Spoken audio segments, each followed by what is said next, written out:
તો હવે આજે તમારું કુંવરપાઠું સુકાઈ ગયું છે, મુરઝાઈ ગયું છે, એને ફરીથી જીવિત કઈ રીતે કરશો? નમસ્કાર દર્શક મિત્રો, ખબર છે .com પરથી હું દ્રષ્ટિ આપ સૌનું સ્વાગત કરું છું.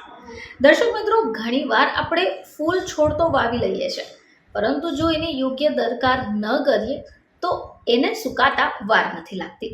અને એકવાર આવા જો છોડ સુકાઈ જાય અથવા મુરઝાઈ જાય તો આપણને પણ મન નથી લાગતું. આવામાં જરૂર છે કે તમે એની યોગ્ય કાળજી લો. કુંવરપાઠું તો તમે જોયું જ હશે. કુંવરપાઠું એટલે એલોવેરા. લગભગ દરેક ઘરોમાં કુંવરપાઠું એટલે કે એલોવેરા આપણે જોઈએ છે, જે જોવામાં પણ સુંદર લાગે છે અને એના ઉપયોગથી ત્વચા અને વાળને પણ ખૂબ ફાયદો થાય છે. પરંતુ ઘણીવાર એવું થાય છે કે આવું કુંવરપાઠું જે આપણે ઘરની અંદર વાવેલું છે એ સમય જતાં મુરઝાઈ જાય છે. તો હવે આજે તમારું કુંવરપાઠું સુકાઈ ગયું છે, મુરઝાઈ ગયું છે, એને ફરીથી જીવિત કઈ રીતે કરશો?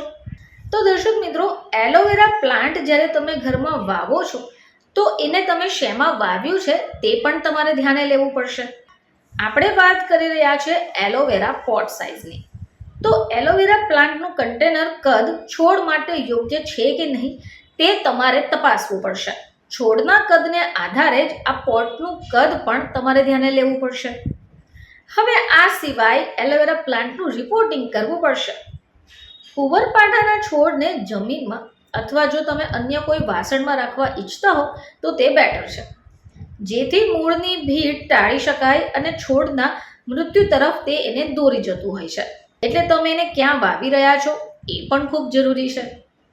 હવે આ સિવાય એલોવેરા પ્લાન્ટની માટી પણ ખૂબ ઉપયોગી છે. તો કુંવરપાઠુંના છોડને મરતા બચાવવા તેની આસપાસની માટીને ઢીલી કરવાનો પ્રયાસ કરવો જોઈએ. હવે જો તમે આ પ્રયત્ન કરતા હો અને તમને જોવા મળે કે એલોવેરા પ્લાન્ટના મૂળને નુકસાન થયું છે તો પછી તેને કાપીને જ દૂર કરવું જોઈએ. આ સિવાય ભૂરા અને પીળા પાંદડા જો તમને દેખાય તો તમે શું કરશો? કુંવરપાઠાના છોડને વધારે પાણી ક્યારેય ન આપવું જોઈએ, કારણ કે જો તમે આમ કરો છો તો એ ભૂરા અથવા પીળા પાંદડાઓમાં પરિણમશે. એલોવેરાને પાણી આપવા માટેનો એક નિયમ એ છે કે જ્યારે એ સંપૂર્ણ સુકાઈ જાય ત્યારે જ તેને પાણી આપો. હવે આ સિવાય તમારે એ પ્લાન્ટના જે તમે રોપ્યો છે એના છિદ્રો પર પણ ધ્યાન આપો.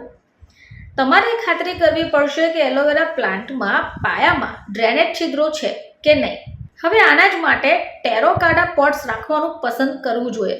હવે આનાથી શું થશે કે આવા પોટ્સમાં છિદ્રાળું હોય જે જમીનને ઝડપથી સૂકવવા દે છે. હવે આ સિવાય સનબર્ન. તો સનબર્ન થયેલા કુંવરપાઠામાં છોડને જો પુનર્જીવિત કરવું હોય તો એના માટે તમારે એને ક્યારે પણ છાયામાંથી સીધા સૂર્યપ્રકાશમાં ન રાખવું જોઈએ.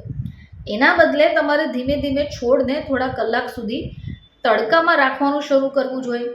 હવે આ સિવાય માટી પણ ખૂબ ઉપયોગી છે. નજીકની નર્સરી હોય તો ત્યાંથી ઉચ્ચ ગુણવત્તાવાળા પોટિંગ મિક્સ મેળવવાનો પ્રયાસ કરવો જોઈએ, જેમાં વધુ પોષક તત્વો હોય. એક પોટિંગ મિશ્રણ ખરીદો જે રસદાર છોડ માટે શ્રેષ્ઠ હોય.